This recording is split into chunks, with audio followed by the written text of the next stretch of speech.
All glories to Srila Prabhupada Ki Jai. All glories to Srimad Bhagavad Gita Ki Jai. So today we are in the second chapter, in verse number 22. And this verse says,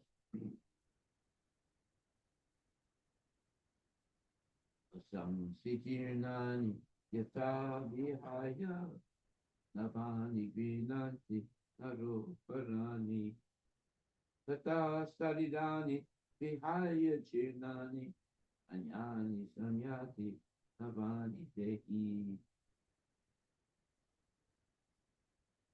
As a person puts on new garments, giving up old, the soul similarly accepts new material body, giving up the old and useless one.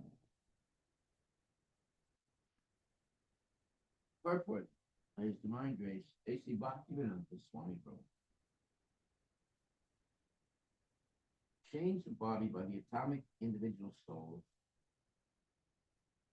is an accepted fact. Even the modern scientists who do not believe in the existence of the soul, but at the same time cannot explain the source of energy from the heart,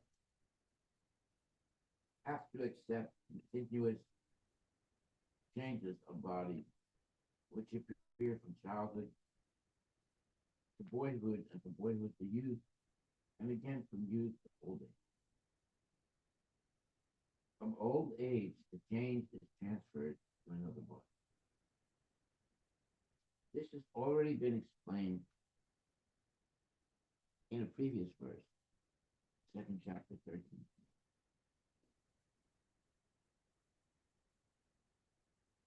Transference of the atomic individual soul, excuse me,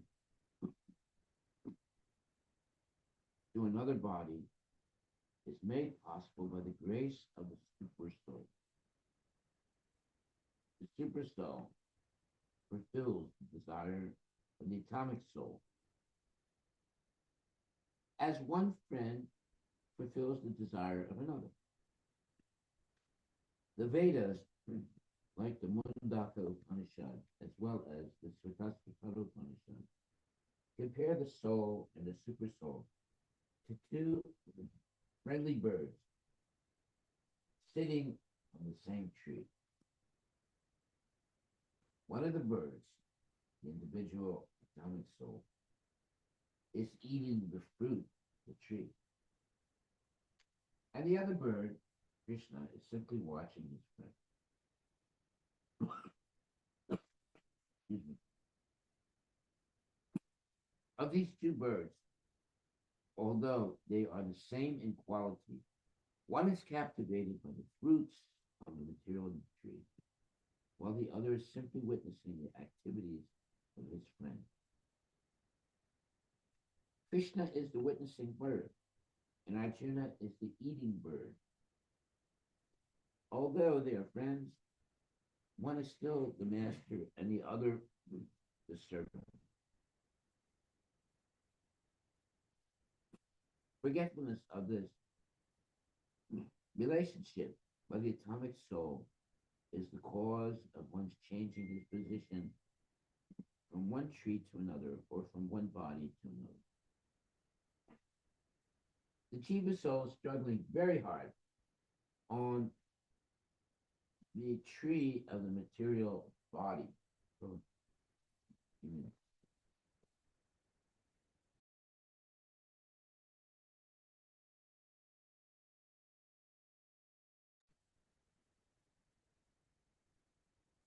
Jiva soul is struggling very hard on the tree of the material body. But as soon as he agrees to accept the other bird as the supreme spiritual master, as Arjuna agreed to do by voluntary surrender unto Krishna for instruction, the subordinate bird immediately becomes free from all lamentation. Both the Mundaka Upanishad 3.1.2 and And if Svatara Upanishad 4.7 confirms this. Samani Vikshe Purusho Nimagno Nishaya Sochati Moyamana Dastam Yada Pasyati Anyam Nisam Asya Mahim Manam Itivita Soka. Although the two birds are in the same tree, the eating bird is fully engrossed with anxiety and moroseness as the enjoyer of the fruits of the tree. But if in some way or other,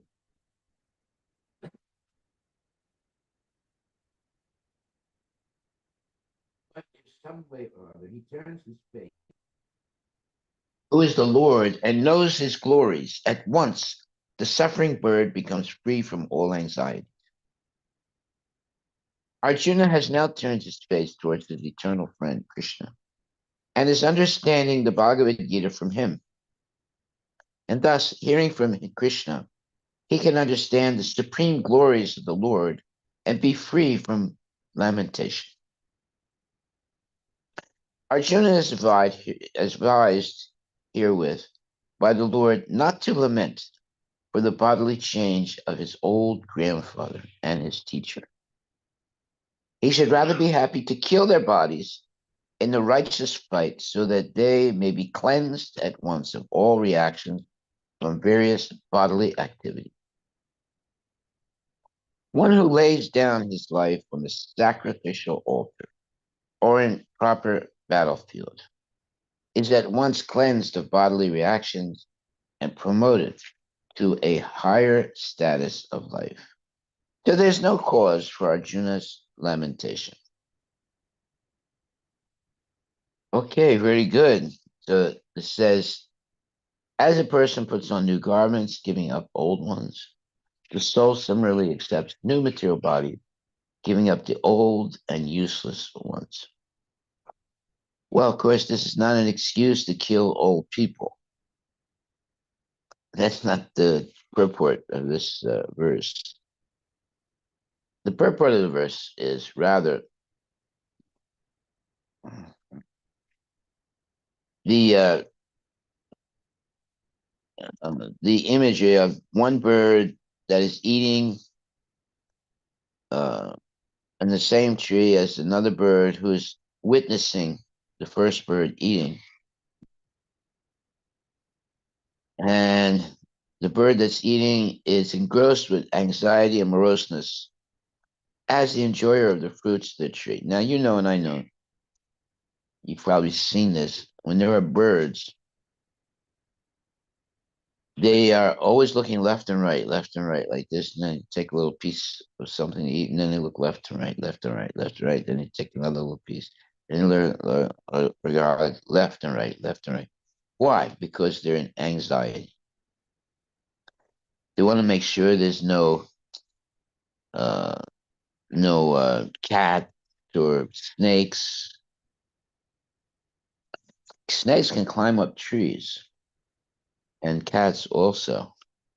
So they want to make sure there's no predators trying to, get them. Also, they're also afraid of eagles. Eagles can catch them and eat them. So they're always looking back and forth uh, in uh, in anxiety. Yeah. So, but actually, this uh, this verse where it says "Tamani Rikshe Purusho Nimagno Nisaya Sochati Muyamana Justam Yada Pasyati Anyam Sam Asya Mahim Manam Itivita Sukha." Although the two birds are in the same tree, the eating bird is fully engrossed with anxiety and moroseness as the enjoyer of the fruits of the tree. But if in some way or other he turns his face to his friend, who is the Lord and knows his glory, at once the suffering bird becomes free from all anxieties. Well, we're the bird. And we are enjoying the fruits of the tree. Uh, Nice cars, nice houses, nice food, nice this, nice that. So, if in the process of all these nice things, we are not really paying much attention to Krishna, we're more involved in maintaining all these nice things, it causes anxiety. Why? Because uh, the more the nice things you have, the more you have to worry about thieves and dacoits and crazy people. I remember my wife once, when we were in France, we were living at our farm. Well, we had a small farm, but there was a farm for the temple, and it was about 3 hours south of Paris. And my wife had a uh, Mercedes Benz. It wasn't brand new; it was an older one. So on the front of Mercedes Benz, you have this thing. This looks like a horse or something. So somebody broke it, just snapped it. And it was a devotee that did it, a South American, because for him it was uh, it was a what you would call an image of illegal. Uh, it's not illegal, but in his mind it was illegal wealth. So to uh, make a statement, he broke that. Well, we never fixed it after that because he probably would break it again. Uh, so the signs of wealth sometimes get certain people angry, and they break things. Uh, it gives them some, I guess, joy or something. Uh, anyway, uh, I was not really worried by it. And then, not so far after that, the Mercedes Benz stopped working. So I called the mechanic. He came and he said, "There's no oil."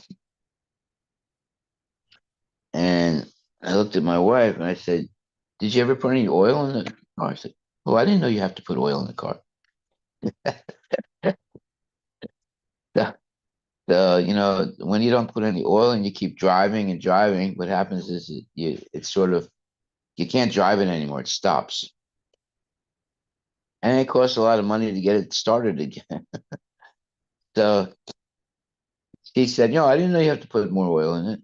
So I said, even if you didn't have this car, you might have another car. You always have to put oil, you always have to check, oil in it. So that was very funny. Not really funny because it costs a lot of money to fix it. But these are the what you would call the pastimes of you know uh, relationships with different types of people. Okay, so same way, the two birds are in the same tree. The eating bird is fully engrossed with anxiety and moroseness as the enjoyer of the fruits of the tree. Wow, it doesn't sound like they're enjoying because it says they're engrossed in anxiety and moroseness. But if some way or other he turns his face to his friend, who is the Lord, and knows his glories, the glories of the Lord, at once the suffering bird becomes free from all anxieties. Well, this is true that when we pray to Krishna and we say, "My dear Lord, I have no desire for any sense gratification anymore. My only desire is to be engaged always in your devotional service, birth after birth. In other words, I don't care about being liberated from uh, in this lifetime or any other lifetime. I'm just satisfied in serving you with love and devotion. Well, when you say that in prayer to Krishna, he's very pleased. And right away, Krishna will take special care of you. That is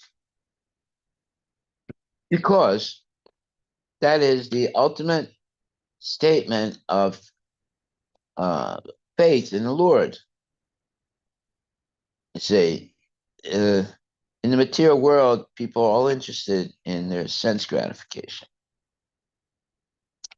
And they do all kinds of things for sense gratification. But if you take an interest in the Lord and you're willing to sacrifice everything in your life to please the Lord, then immediately the Lord takes care of you. And then you have nothing to worry about. So, therefore, although the two birds are in the same tree, the eating bird is fully engrossed with anxiety and moroseness as the enjoyer of the fruits of the tree. But if in some way or other he turns his face to his friend, who is the Lord, and knows his glories, at once the suffering bird becomes free from all anxieties. Well, obviously, he's using the imagery of two birds.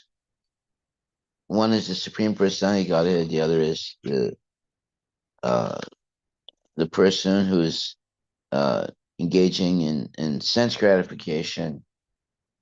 And but and birds are always looking this way and that way. When they eat, they grab something real quick in their mouth, and then they look this way and that way, up and down, because they're always harassed by predators, you know, cats and snakes and who knows what. There's always bigger birds also will come and eat them. So they don't have a very peaceful life because uh, they can be easily uh, attacked. And the snakes always like to eat the eggs of the birds, right? So they'll just, inch up a tree to where there's a bird nest. And when the mother bird is out trying to find something to eat for her baby birds, snake will come in and eat all the bird eggs, baby bird eggs, and the baby birds. So there is, constant anxiety, not only amongst people, but amongst animals also. And that's what basically Prabhupada is saying here. Although the two birds are in the same tree, the eating bird is fully engrossed with anxiety and moroseness as the enjoyer of the fruits of the tree. But if in some way or other he turns his face to his friend, who is the Lord, and knows his glories, at once the suffering bird becomes free from all anxieties. Arjuna has now turned his face towards his eternal friend Krishna and is understanding the Bhagavad Gita from him. And thus, hearing from Krishna, he can understand the supreme glories of the Lord and be free from lamentation. Arjuna is advised herewith by the Lord not to lament for the bodily change of his old grandfather and his teacher. He should rather be happy to kill their bodies in a righteous fight. So that's the key word, righteous. It's not murder, it's righteous fight. So that they may be cleansed at once of all reactions from various bodily activities. One who lays down his life on his sacrificial altar or in the proper battlefield is at once cleansed of bodily reactions and promoted to a higher status of life. So there was no cause for Arjuna's lamentation. Well, this is pretty hard for people to swallow, let's put it like that. They, they think that, and then take it to a, absurd level where they think, well, you people believe that you can kill old people. No, we don't believe we should kill old people. That's not what's being said here. First of all, everybody on the battlefield are trained warriors, but some of them are older and some of them are younger. Arjuna is younger, and Bhisma Pitamaha and others a little bit older. So when you fight uh, with following the rules and regulations of war, and you're defeated, then you go to the heavenly planets. It's actually a glorious death. Nothing to lament about. So that's what's going to happen here. Okay. Arjuna is advised herewith by the Lord not to lament for the bodily change of his old grandfather and his teacher. He should be happy, rather, be happy to kill their bodies and right, so that they may be cleansed at once of all reactions from various bodily activities. One who lays down his life on the sacrificial altar or in the proper battlefield is at once cleansed of bodily reaction and promoted to a higher status of life. So there was no cause for Arjuna's lamentation. Now, when people lament, usually it's because of there's some loss. Like they might lose a lot of money, or they might have an accident, or they might be sick, and they lament, "Why did this happen to me?" Excuse me. But actually, there's danger at every step. Padam padam yat vipadam natisam. There's danger at every step. Any minute there can be an accident. Any minute there can be who knows what. Something can go wrong. The sky can fall down on your head. Who knows? Therefore, if we say to Krishna that, my dear Lord, I'm going to dedicate all my activities now to serving you with love and devotion. I don't expect anything in return. You are the supreme personality of Godhead, and I want to be your eternal servant. Obviously, Lord Krishna is very pleased by hearing that. And if you actually do it, then he will protect you. 100% guaranteed. So we have to have faith in these statements and not be, let's say, doubtful. We should be doubtful about success, material success in the material world. And anybody at any time can lose all their accomplishments or their money, their houses. Like a long time ago, my house burned down because uh, Omar was playing with matches in the closet of my house. They set the whole house on fire. And then the fire engines came and everything. And I wasn't so I wasn't upset with Omar. And it turned out that it was a good thing that happened. Although at first, it looked really devastating. But then it was a very good thing because I had promised to give the temple and Sammamish $100,000. But I didn't know how I was going to do it. I just figured, well, if you know, and I promised to do it in front of the deities. So uh, I just figured, well, I'll just work harder. But when the house burned down, and I had a good insurance policy, and I ended up with $400 in cash, and I was able to give $100,000 right away to the temple. So it all worked out, you know. And you know, people were wondering, how come you're not worried about your house burning down? I said, well, what can you do? You know, nobody got hurt. You know, Omar didn't die. Nobody got hurt. And also, I had all my Uncle Harry's products there. You know, and all these big barrels of materials. You know, uh, for manufacturing, and some of the stuff, some of those barrels were full of flammable things. Right. Mhm. Thank God the garage didn't catch on fire. Oh. Only the house.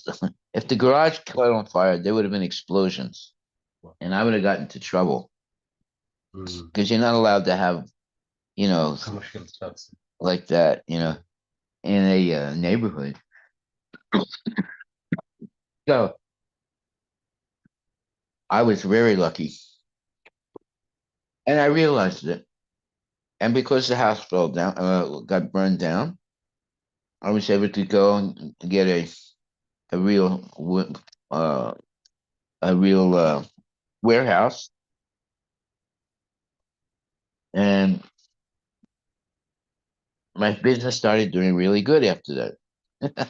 Because I was working out of my house, you know, this wasn't so good.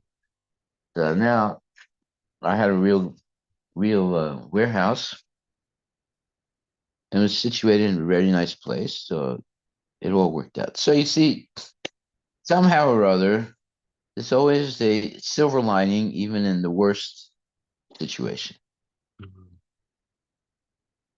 We shouldn't be lamenting, because Krishna is somehow or other is going to take care of his devotee. You have to have that faith, even in the most dire situation.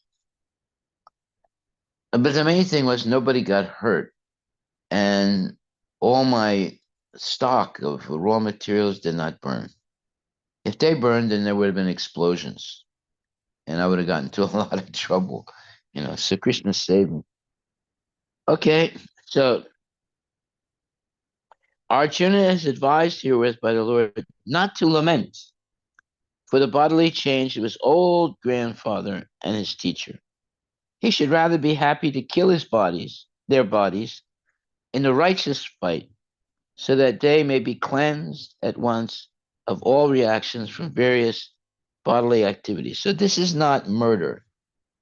This is uh, Kshatriyas fighting with Kshatriyas and following the rules of warfare.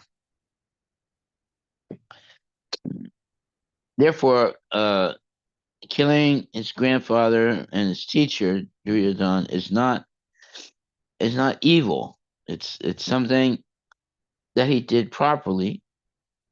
And by the way, in order to kill them, he had to ask their permission, which he did. Okay.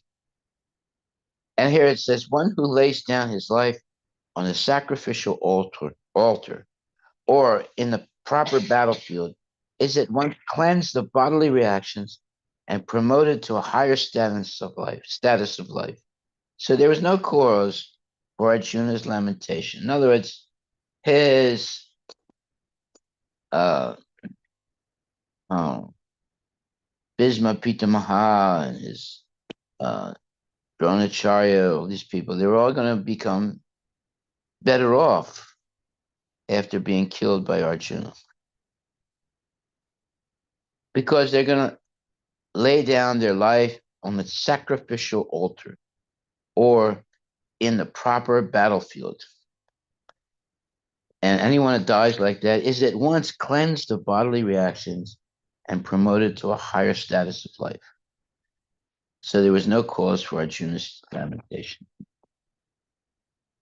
We should not misinterpret this.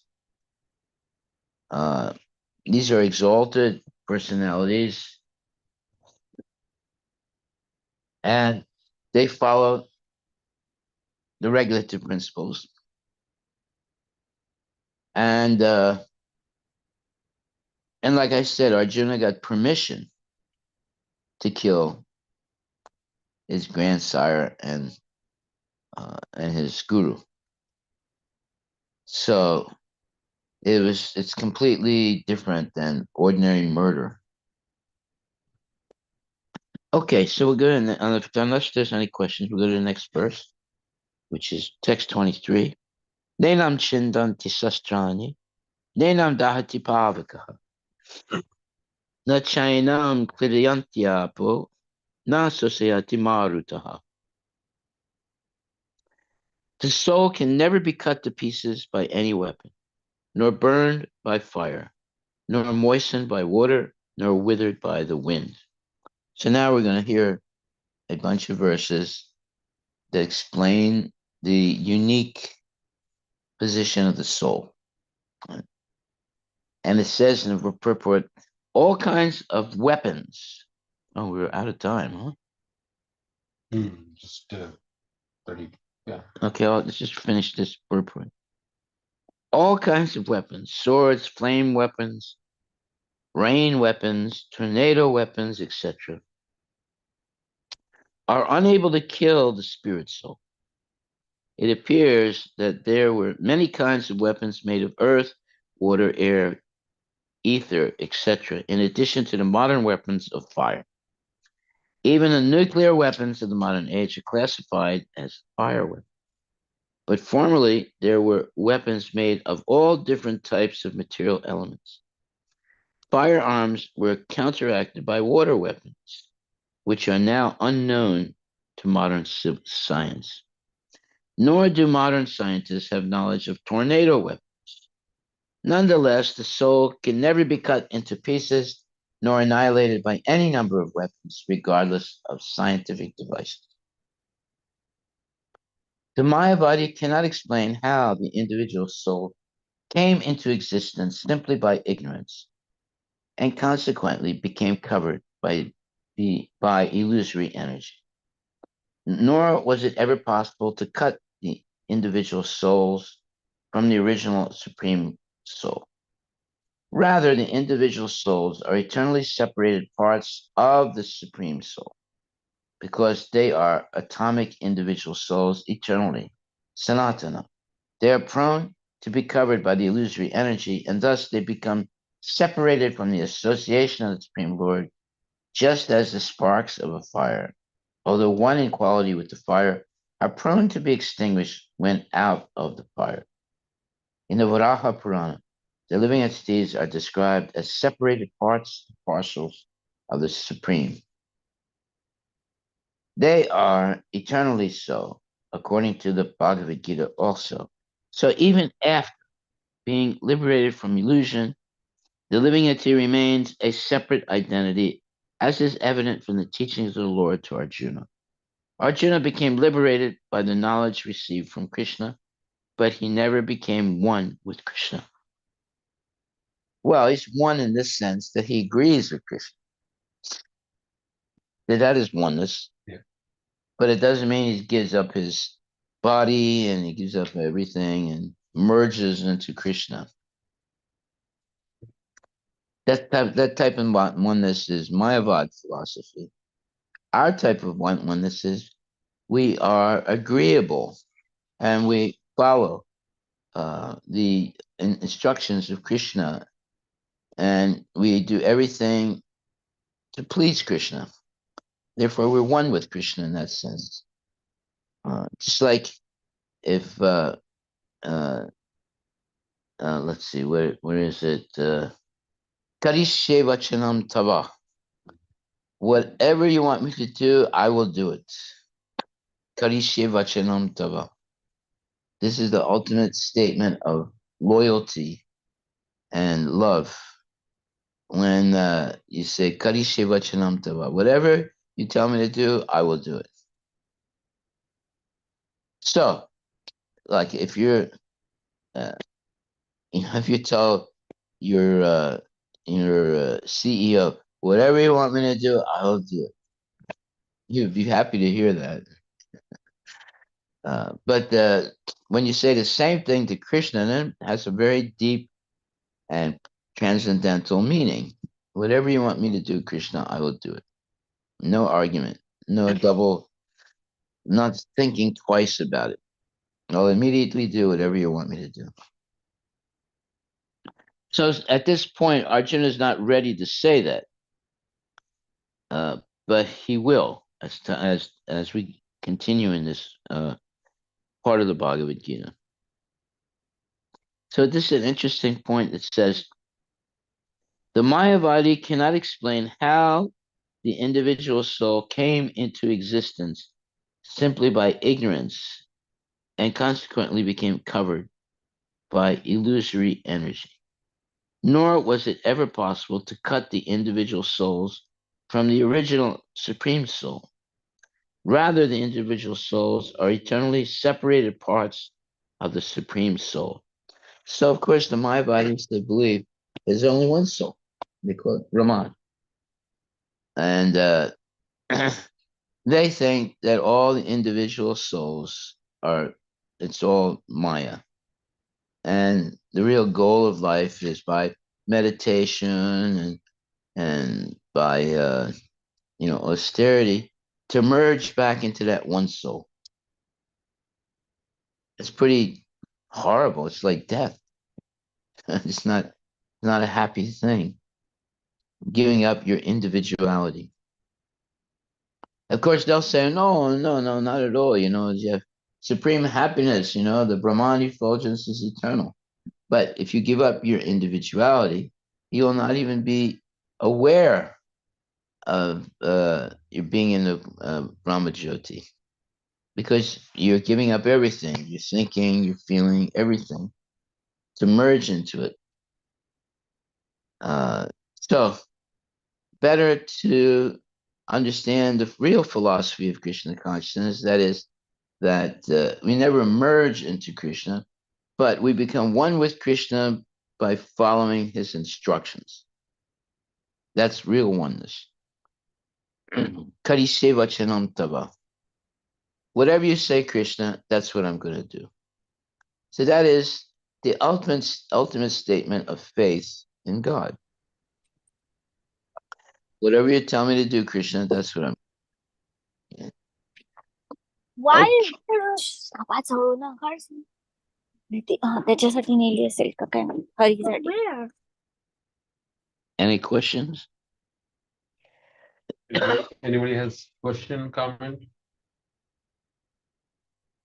Any questions?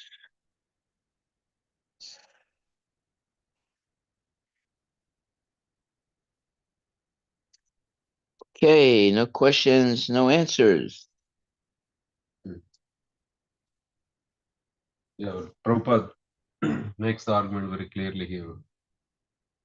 Because there is no explanation on why ignorance came about into these individual living entities. That actually means that Brahman. That's my bodies. They can't explain it. Correct. We can explain it. Yeah, we can explain it. It makes sense. No, I'm saying like this Prabhupada catches the fallacy of Mayavadi philosophy. That, how did ignorance come about to start with? That means that ignorance is more powerful than Brahman. Exactly. Good point. The Mayavadi cannot explain how the individual soul came into existence simply by ignorance and consequently became covered by illusory energy. Nor was it ever possible to cut the individual souls from the original Supreme Soul. Rather, the individual souls are eternally separated parts of the Supreme Soul. Because they are atomic individual souls, eternally Sanatana, they are prone to be covered by the illusory energy, and thus they become separated from the association of the Supreme Lord. Just as the sparks of a fire, although one in quality with the fire, are prone to be extinguished when out of the fire. Mm. So the Mayavadis cannot explain how the individual souls came into existence simply by ignorance. Yeah, if they were all originally in Brahma Jyoti, then how did they end up, in the material world? Yeah. They have no explanation for it. Yeah. Theirs is assume somehow you're here, you get out of this, and you can come back to Brahman state. That's all they. Well, basically what they're saying is that the all the jivas are actually illusory. They don't really exist because there's only one soul, that's the Brahman. And in order to get back to Brahman, they have to deny their own existence as an individual Yeah. to be able to merge into the Brahman effulgence. Yeah. So in other words, they don't explain the origin. Right. They only explain which is a limited explanation, that somehow you get out of the ignorance, and that's the reason why all they care about is knowledge is all you need. They don't talk about devotional service. They don't talk about surrender. All they care about is just somehow you get the knowledge, then you become one with Brahman. Well, I don't know if their main thing is meditation. Yeah, meditation is mainly with the intent that your consciousness, you are not this body, you are not this. Every layer of your other existence is unreal, so you ignore all of this, and then you. Yeah, in other words, they're doing this neti. Yeah. The absolute truth is not this, it's not that, it's not this, it's not that. They're, canceling everything so that they can merge into Brahman. It's a cancel culture. Uh, Mm. so they cancel the existence of the jivas, they cancel the existence of the material world, they cancel the existence of the spiritual world, they cancel the existence of God, like Krishna. And they say there's only one thing, that's Brahman. That's it. And in order to merge, you have to give up all these false ideas that we are eternally individual souls. But Krishna speaks about the soul as being sanatana, eternal. So uh, you can never lose the individuality of the soul. It's eternal. In the past, in the present, and the future. The Mayavadis, they say that, first of all, everything they see in the material world is all false. And you have to reject everything. And the way you do that is by meditation. You meditate on nothing, or you meditate on the tip of your nose, or you meditate on the light of the Brahman effulgence, something like you're meditating on something. And the longer you can meditate, the more advancement you make. And eventually you give up your individuality and you merge into Brahman. It's like, it's actually a type of suicide. Right. You see how crazy people get, Because whenever you go to any of their programs, they're all always meditating. You ever go to any of those programs? I did that yoga program by Nityananda Prabhu. Oh, really? That was 2007, something like that. 2000. Okay. Interesting. So it was called the Yoga Spurna program. Yoga what? Yoga Spurna, What's that spurna? What does that mean? inspiration for yoga. Okay. That's what it means. And it was a 2-day program, and he had different. So it was a mixture of a little bit of philosophy he would teach in between, Yeah. and then there would be some kind of meditation Right. activity, yoga activity, and meditation activity. Right. And then the idea is that in the end, the final day, they'll say like just meditate, and then suddenly he will manifest. He will give darshan, which is What is that darshan? so they make you all They dress us up like close your Krishna. eyes. What? They make all the people to close their eyes and meditate.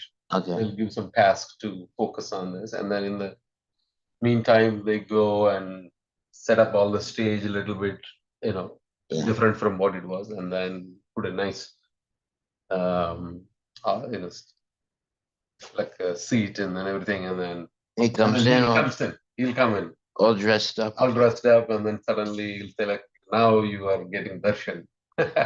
He said that. Now you're getting darshan. So he's the deity then. Yeah. That's what. Wow. What a rascal he is. Yes. It was because I was actually because by then I was reading Bhagavad Gita. Uh, Madhajan Prabhu gave me this book, and then I Yeah. was reading. So I was but he was asking him a at lot. that time he had a lot of followers. Yeah, that was before he was caught. Yeah. That was just about a month before he was caught. Wow. And he had a lot of followers, particularly in Seattle area. Yeah. He would have a lot of followers. And,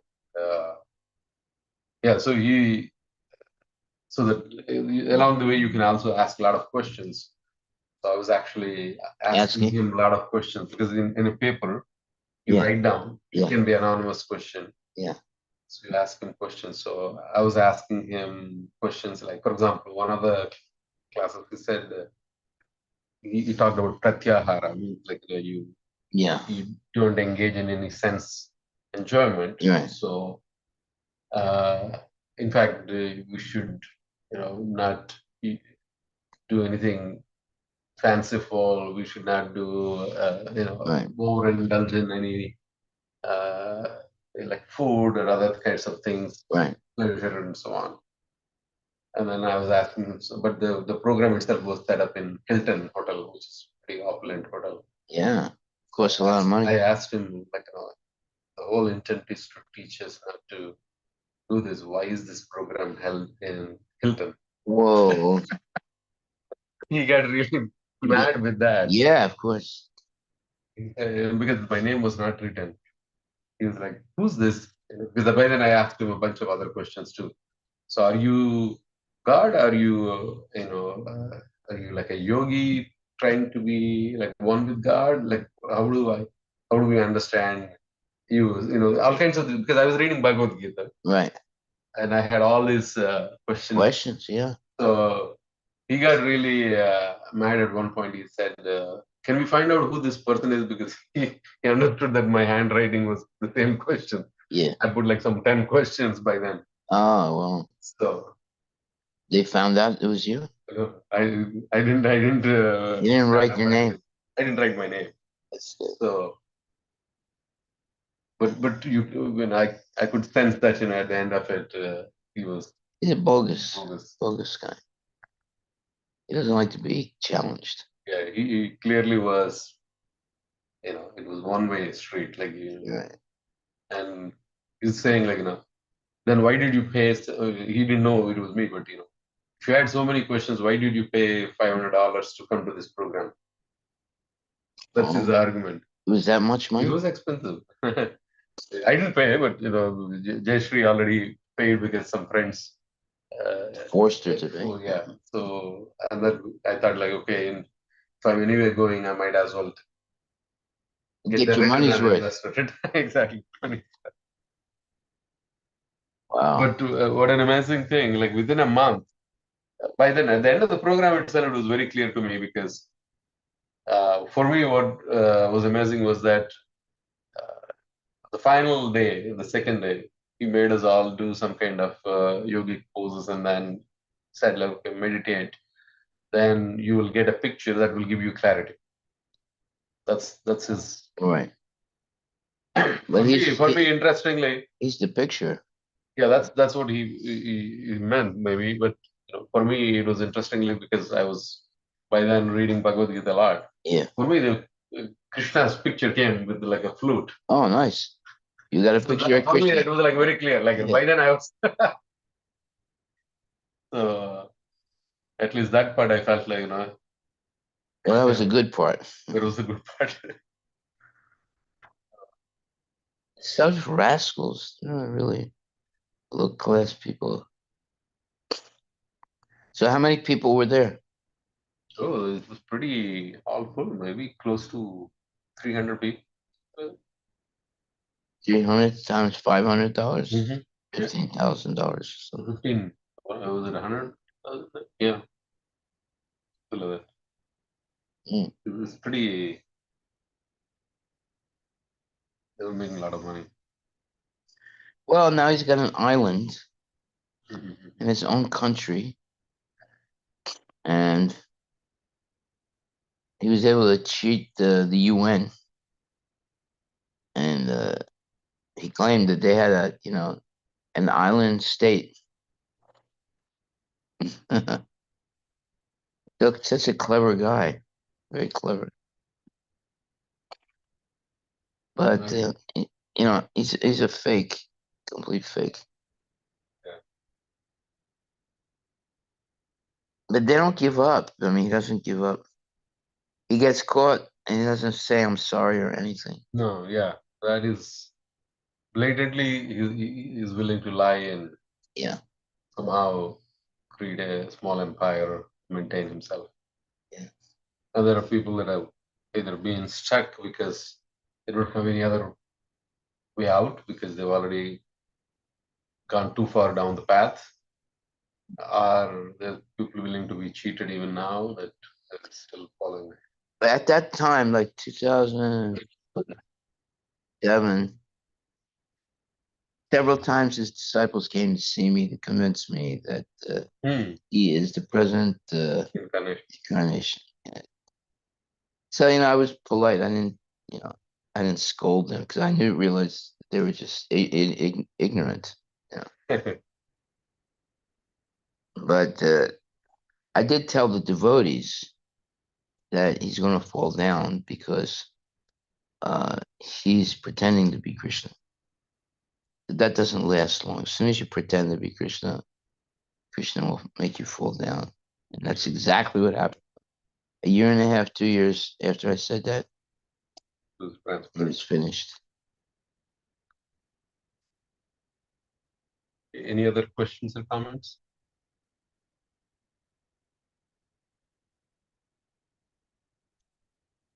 Okay.